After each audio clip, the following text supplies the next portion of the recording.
Alhamdulillah.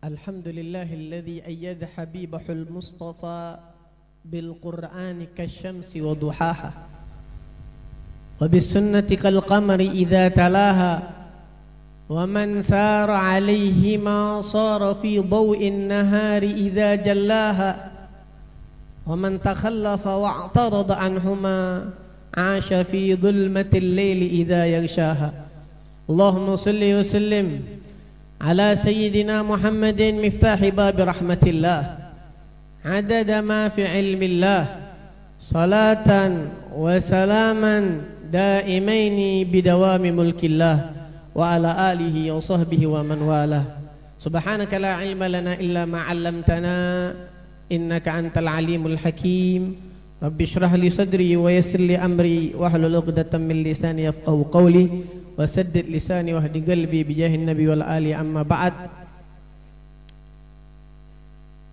Yang sama kita muliakan, yang sama kita hormati segenap para asatid, para habaib, para syiban, para sesepuh, tokoh masyarakat yang kita doakan bersama semuanya, semoga dipanjangkan umurnya oleh Allah, diberkahi umurnya oleh Allah, dijadikan sebagai wasilah kita dan pintu kita untuk sampai kepada Allah. Duduknya kita dengan mereka sebagai saksi bahwasanya kita pernah duduk dengan orang yang saleh, pernah menatap wajah orang yang saleh, dan tidak keluar kita dari tempat ini kecuali semua dosa-dosa kita diampunkan oleh Allah, semua hajat-hajat kita digobulkan oleh Allah, semua hutang-hutang kita dilunaskan oleh Allah. Yang belum menikah dilancarkan pernikahannya, yang belum memiliki anak diberikan anak oleh Allah Subhanahu wa taala, yang memiliki hajat apapun dunia ataupun hajat akhirat insyaallah semuanya digobul oleh Allah Subhanahu wa taala.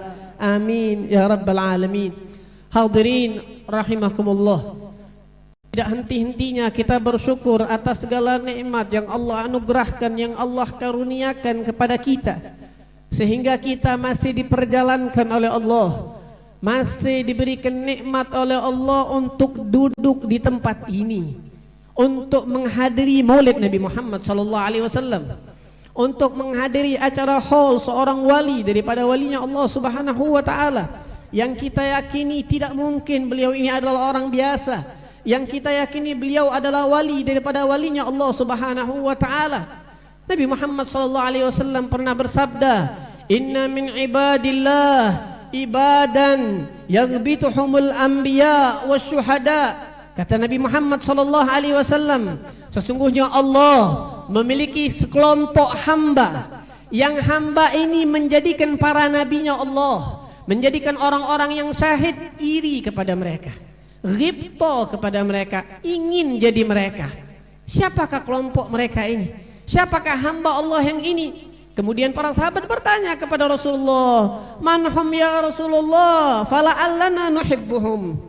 Siapa golongan mulia itu ya Rasulullah, yang membuat para anbiya cemburu, yang membuat para syuhada cemburu? Andai kata kau beritahukan kepada kami, niscaya kami akan mencintai mereka ya Rasulullah. Apa yang dikatakan oleh Nabi Muhammad SAW? Hum qaumun tahabbu fillah min ghairi amwalin wala ansabin. Mereka adalah satu kaum, satu kelompok yang mereka itu menyebarkan kecintaan karena Allah. Wal min ghairi amwalin wala ansab. Mereka saling mencintai bukan karena harta, bukan karena kebaikan, bukan mereka saling mencintai karena keluarga, tidak. Kata Nabi Muhammad SAW, wujuhuhum min nur. Wajah-wajahnya mereka terbuat dari cahayanya Allah. Ala manabir min nur, tempat-tempat duduk mereka terbuat dari cahaya. La yakhafuna idza khafan nas, wa la yahzanuna idza hazinan nas. Mereka tidak pernah takut ketika manusia takut. Mereka tidak pernah bersedih ketika manusia bersedih. Sifat yang seperti ini sangat cocok dengan sahibul haul. Sangat-sangat cocok. Beliau tidak takut dakwah masuk ke tempat ini. Kita sekarang pun jauh dari kota Palembang. Saya ingat dulu dari kecil saya sering diajak oleh Abuya ke sini, naik kapal dulu, naik kretek. Dak katik mungkin belum ada jalan darat. Naik kretek gitu. Bagaimana zaman Habib Hamid bin Umar? Bagaimana zaman beliau? La yakhaf, tidak pernah takut beliau. Tidak pernah takut untuk berjalan di jalannya Allah. Ala inna awliya Allah la khaufun alaihim wa la hum yahzanun. Mereka tidak pernah takut. Mereka tidak pernah bersedih untuk menyebarkan dakwah, untuk bersyiar, untuk mengajak orang ke jalannya Allah Subhanahu wa taala. Wa wujuhum min nur. Cocok, sangat cocok untuk Habib Hamid bin Umar. Tempat ini sekarang terang menerang, apalagi sekarang ditambah pondok pesantren. Ini menunjukkan cahaya yasri, nuruhum yasri ilaina. Cahaya mereka menjalar ke kita, mengalir kepada kita. Kita mendapatkan keberkahan mereka, mau tidak mau, sadar tidak sadar. Mereka para auliaannya Allah, hum yuhyuna fi kuburihim. Mereka ahya fi kuburihim. Mereka adalah orang yang hidup di alam kuburnya mereka. Kita datang kepada mereka, meminta, menjadikan mereka wasilah kepada Allah. Niscaya mereka akan membantu kita sampai kepada Allah. Ini terbukti. Tempat ini menjadi tempat yang makmur. Kalau bukan karena Habib Hamid bin Umar, siapa lagi? Kita tidak melihat di sini adanya hal-hal yang berbau seperti desa-desa yang lain. Ini menunjukkan tentang keberkahan Habib Hamid bin Umar sahibul haul. Belum lagi Rasulullah SAW pernah menyifatkan su'ilan Nabi SAW anil awliya. Rasulullah pernah ditanya tentang awliya, siapa itu wali. Kemudian Rasulullah SAW menjawab, hum idza ru'u dzikrallah. Mereka itu kalau dipandang dzikrallah, niscaya kita pasti ingat kepada Allah. Ketika mereka ditaruh di satu tempat, dzikrallah, maka nama Allah akan hidup di tempat itu. Habib Hamid bin Umar. Kita berdoa bersama hadirnya kita di tempat ini, tidak keluar dalam keadaan khaib, dalam keadaan sia-sia, dalam keadaan tidak mendapat apa-apa. Semoga semua apa yang kita hajatkan berkat sahibul haul dikabulkan oleh Allah, diberikan oleh Allah, dianugerahkan oleh Allah Subhanahu wa taala. Masyaallah hadirin rahimakumullah. Mungkin kita sering dan ditanamkan oleh guru-guru kita, oleh pendahulu kita untuk menghadiri acara-acara haul atau acara-acara maulid, atau kita sering menghadiri acara Isra Mi'raj atau acara nuzulul Quran, acara-acara atau hari-hari besar Islam yang lainnya. Pernah tidak terpikir oleh kita, siapa yang paling butuh dengan acara-acara ini? Siapakah manusia yang paling butuh dengan acara-acara seperti ini? Kenapa kita datang ke tempat acara-acara yang seperti ini? Coba kita lihat 100-200 tahun yang lalu. Apakah semarak sekarang? Apakah sebanyak sekarang? Tidak. Acara-acara maulid, acara haul lebih banyak dan lebih difokuskan lagi di akhir zaman. Apa sebabnya? Ada gerangan apa guru-guru kita menganjurkan hal seperti ini? Membuat dengan semaksimal mungkin agar dihadiri dengan sebanyak-banyaknya orang. Ada apa? Karena mereka tahu bi'ainil basir. Mereka itu melihat, memandang kita yang hidup di akhir zaman dengan pandangan mata hati, dengan ainul kasyaf, dengan terbukanya mata mereka bahwasanya apa yang akan terjadi di akhir zaman sekarang. Maaf, 1000 maaf, kita kalau tidak dipaksa dan ditarik ke majlis-majlis seperti ini, kapan kita membaca sirah Nabi Muhammad? Kapan kita diperdengarkan tentang akhlak Rasulullah? Kalau kita tidak nonton TV di rumah, kalau kita tidak menghabiskan waktu kita di depan HP kita, kalau kita tidak menghabiskan waktu kita di depan laptop kita, kapan kita mendengar tentang Rasulullah? Kapan diperdengarkan tentang akhlak Nabi Muhammad, tentang budi pekerti Nabi Muhammad, tentang keseharian Nabi Muhammad? Makanya kita yang hadir di sini harus banyak-banyak terima kasih kepada orang-orang yang pendahulu kita, yang menanamkan maulid di dalam hati kita. Mau seperti apapun orang memberikan komentar, mau seperti apapun orang mencaci kita, kita tetap mencintai maulid. Kenapa? Karena kita butuh maulid. Kita butuh diperdengarkan Nabi di tengah kita. Kalau bukan Nabi, siapa yang kita dengar? Siapa yang kita lihat? Hadirin, Kita baru menjumpai HP ketika usia kita sudah dewasa. Namun kita seolah-olah disihir oleh HP kita. Tidak ada waktu yang kosong dikit pasti buka HP. Coba bayangkan anak-anak kita, keponaan-keponaan kita yang dari kecil baru lahir, setahun, 2 tahun, dari kecil mereka sudah menjumpai HP. Kita tarik HP-nya, nangis, ngamuk, emaknya ngamuk juga sama gitu. Kau nilai diam-diam. Nah, bayangkan mereka ketika dewasa gimana? Bagaimana ketika mereka hidup dewasa? Kita yang tidak tahu HP, tidak tahu gadget, tidak tahu internet ketika kecil, disihir dengan sedemikian rupa oleh HP kita ini, oleh orang-orang yang membuat bertujuan jelek terhadap diri kita. Bagaimana mereka ketika dewasa? Makanya kita ikut andil menanamkan hal-hal kebaikan ini kepada anak-anak kita, yang mereka dari kecil sudah diracuni, yang mereka dari kecil sudah dipengaruhi, yang maaf mulut mereka itu tidak lagi seperti mulut-mulutnya ayahnya, tidak lagi seperti pendengaran, penglihatan ayahnya. Kita ngerasakan sendiri sifat kita mau tidak mau meniru ayah kita, mau tidak mau meniru ibu kita, mau tidak mau meniru paman kita. Namun kita lihat sifat anak-anak kecil sekarang, siapa yang mereka tiru? Coba kita lihat sama tidak sifatnya dengan ayahnya? Tidak. Karena ada sesuatu hal racun yang dimasukkan oleh orang-orang kafir. Al-Habib Abu Bakar Adni bin Ali Masyhur, beliau mengatakan, ingat satu fitnah yang disiapkan itu bukan untuk generasi sekarang, tapi generasi-generasi yang akan datang.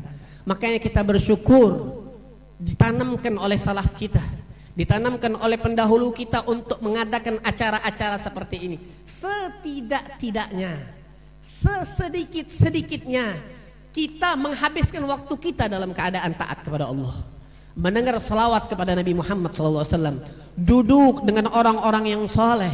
Beliau Habib Bakar mengatakan, ayyuhal ahbabu sallu jahratan wasmi'ul alama hadal mashhada wasmi'ul alama hadal mashhada sannifu sam'i bidhikril mustafa warfa'ul aswata dhikran abada akhrisu aswata iblis allati ghazatil waqi'a tubshi kullada rafa'a syaitanu aswatal ghina wal ghawani wa tarani mal idah. Kata Habib Bakar, kita ini bersolawat kepada Nabi Muhammad tujuannya tidak lain tidak bukan untuk diri kita sendiri. Angkat suara kalian, terus siarkan salawat kepada Nabi Muhammad. Perangi syaitan-syaitan yang ada di rumah kita, perangi HP-HP yang ada di syaitan-syaitan yang ada di HP kita, agar kita masuk ke dalam rahmatnya Allah Subhanahu wa ta'ala. Hadirin rahimakumullah, tujuan kita juga hadir maulid, tujuannya untuk mengenal siapa Rasulullah, siapa Nabi Muhammad. Tujuannya kita mengenal Rasulullah, na'rifu Rasulullah wa nu'arrifu Rasulullah linnas. Kita kenal kepada Rasulullah dan mengenalkan Rasulullah kepada manusia. Kita promosikan Nabi Muhammad kepada manusia. Karena suatu hal yang sangat menyedihkan, ada seorang muslim tapi dia tidak suka dengan Nabi Muhammad. Dia tidak ada rasa rindu dengan Rasulullah, tidak mengenal dengan Rasulullah. Yang salah dia ataukah kita yang tidak pernah menyentuh hatinya? Bisa jadi dua faktor. Bisa jadi dia karena dia awam, kita tidak pernah masuk ke dalam hatinya, kita tidak pernah menyirami hatinya dengan Nabi Muhammad. Ketahuilah, kalau kita belajar Nabi Muhammad, dari aspek manapun kita bisa mendeskripsikan Rasulullah, kita bisa menjelaskan tentang Nabi Muhammad. Kalau kita duduk dengan seorang pemimpin, kita jelaskan bagaimana sifat kepemimpinan Rasulullah. Sentuh mereka dengan akhlak-akhlak yang dilakukan oleh Rasulullah. Bagaimana cara Rasulullah memimpin, bagaimana sifat karakter kepemimpinan Nabi Muhammad. Jangan dikira Rasulullah SAW hidup di kota Madinah seorang yang tidak mengetahui apa-apa. Tidak. Ketahui hadir, Rasulullah adalah pemimpin yang suratnya sampai ke 17 raja. Rasulullah melakukan murasalat, korespondensi, surat menyurat ke 17 raja yang berkuasa di bumi saat itu, dengan stempel Nabi Muhammad. Tidak main-main surat yang dikirimkan oleh Nabi Muhammad. Di antara bentuknya adalah ancaman dari Nabi Muhammad. Aslim taslam, Islam engkau selamat. Kalau bukan Nabi Muhammad, siapa yang berani menantang raja-raja yang berkuasa di atas bumi ini? Sallallahu alaihi wasallam, sampai Rasulullah berkata, umirtu biqaryatin ta'kulul qura, kata Rasulullah. Aku diutus, aku diperintahkan dari satu desa, kata Nabi Muhammad. Ta'kulul qura, tapi desa ini meliputi semua desa-desa yang ada di sekitarku. Bahkan Rasulullah bisa booming di antero bumi. Rasulullah itu menerima 70 utusan dari para raja, dari orang-orang yang berkuasa. Karena apa? Karena mereka takut dengan kekuatan Nabi Muhammad. Masuki orang-orang pejabat dengan kata-kata yang seperti ini. Bagaimana sifat kepemimpinan Rasulullah? Ada orang yang berkata Rasulullah itu bukan orang yang kaya, Rasulullah ini adalah orang yang sederhana. Siapa yang ngomong Rasulullah bukan orang kaya? Baca tentang Nabi Muhammad, bagaimana kayanya Rasulullah. Disebutkan oleh Dr. Abdul Fattah As-Samman di dalam kitabnya, kana sallallahu alaihi wasallam thariyan munfiqan la faqiran zahidan. Kata beliau, Rasulullah adalah orang yang hartanya banyak, lakin munfiqan. Nabi Muhammad itu adalah orang yang berinfak. La yabitu dinaran wala dirhaman, tidak pernah membawa tidur satu dirham pun, satu dinar pun Nabi Muhammad. Bagaimana kekayaan Rasulullah? Kalau kita duduk dengan orang-orang kaya, kita jelaskan tentang kekayaan Nabi Muhammad. Tidak ada orang yang seperti Rasulullah di dalam kekayaannya, sangat-sangat banyak. Bahkan Rasulullah tasaddaq wala yakhaful faqr. Rasulullah bersedekah dan tidak takut kefakiran. Kisah yang masyhur, Rasulullah didatangi oleh Arabi meminta kambing dengan Rasulullah yang ada di antara dua gunung, diberikan semua oleh Nabi Muhammad. Rasulullah dikatakan nahara ba'iran. Rasulullah ketika Hajjatul Wada, Rasulullah mengorbankan 100 onta. Kalau bukan orang kaya, siapa seperti Rasulullah? Harta Rasulullah, kalau kita lihat banyak harta Nabi Muhammad. Rasulullah itu mendapatkan humusul humus, belum Rasulullah mendapatkan sofi, belum Rasulullah banyak. Itu kalau kita total jumlah pemasukan Nabi Muhammad, maka lebih banyak dari para sahabat. Tapi kita tidak pernah mendengar riwayat Rasulullah menyimpan hartanya di rumahnya. Rasulullah membagi-bagikannya, wala yabid bidirham wala bidinar. Tidak pernah tidur dengan dirham yang beliau simpan. Karena sallallahu alaihi wasallam, inilah Nabi Muhammad. Kita masukin segala lini. Rasulullah qaidul jaish. Rasulullah juga pemimpin pasukan. Bagaimana Rasulullah memimpin pasukan? Memimpin pasukan yang sedikit mampu mengalahkan pasukan yang banyak. Pasukan yang tidak memiliki alat perang yang cukup mampu mengalahkan pasukan dengan peralatan yang banyak. Rasulullah pernah menantang Romawi. Tahu Romawi yang menguasai dunia saat itu. Hanya dengan mengirim 3.000 pasukan. Bahkan Rasulullah kembali mengirim 30.000 pasukan. Pasukan mereka paling sedikit 100 sampai 200.000. La ya khaf, Rasulullah tidak pernah takut. Qaidul jaish sallallahu alaihi wasallam. Jangan dikira Rasulullah seperti itu. Rasulullah mengatur strategi perang. Bahkan yang sangat menarik dari Rasulullah, ketika tahun 2 Hijriah para sahabat ikut bersama Nabi, Rasulullah hanya memiliki 2 penunggang kuda. Akhirnya Rasulullah melihat dan berpikir. Akhirnya Rasulullah merumuskan satu perumusan, bahwasanya orang yang berperang menggunakan kuda akan mendapatkan sahmen fil ghanimah, mendapatkan 2 bagian di dalam ghanimah. Ternyata berbuah. Rasulullah didik, Rasulullah tanamkan, Rasulullah berikan hadiah. Akhirnya tahun ke-7 Hijriah, ketika Fathul Khaybar, 200 pasukan menggunakan kuda. Kalau bukan qaidul jaishnya Nabi Muhammad, tidak mungkin dalam 5 tahun bisa 200 pasukan kuda berjajar rapi menyerbu benteng Khaybar. Rasulullah SAW dari aspek manapun bakal kita temukan siapa Nabi Muhammad. Kalau kita duduk bersama dokter, sebutkan tentang mukjizat Nabi Muhammad di dalam ilmu kedokteran. Rasulullah mengatakan, idza dakhala dzubab fi syurbi akhidikum falyaghmishu.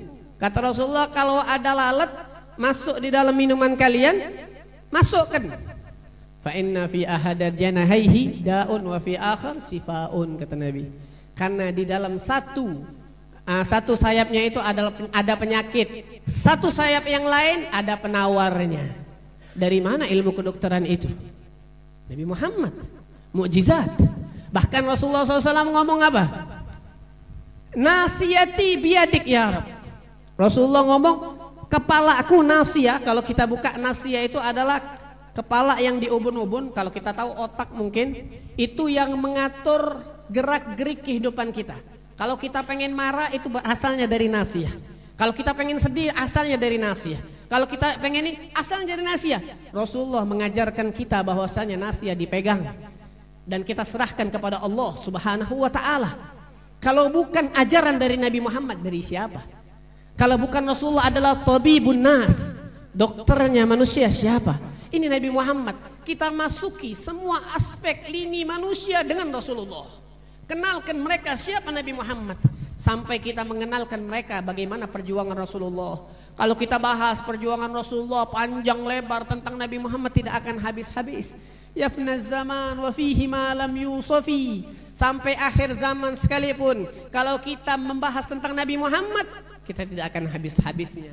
Kita berdoa semoga kita diberikan Allah hidayah untuk selalu mengkaji tentang Rasulullah, mengenal tentang siapa Nabi Muhammad, siapa Nabi kita, dan diberikan kecintaan kepada Nabi Muhammad SAW, dan mampu menebarkan cinta Nabi Muhammad kepada semua umat manusia. Rabbi fanfa'na bi barakatihim wahdinal husna bi hurmatihim wa amitna fi tariqatihim wa mu'afatin minal fitani ya Rabbi bihim wa bi alihim ajil bin nasri wa bil faraji sallallahu alaihi wasallam Muhammadin wa ala alihi wasallam. Alhamdulillah rabbil alamin.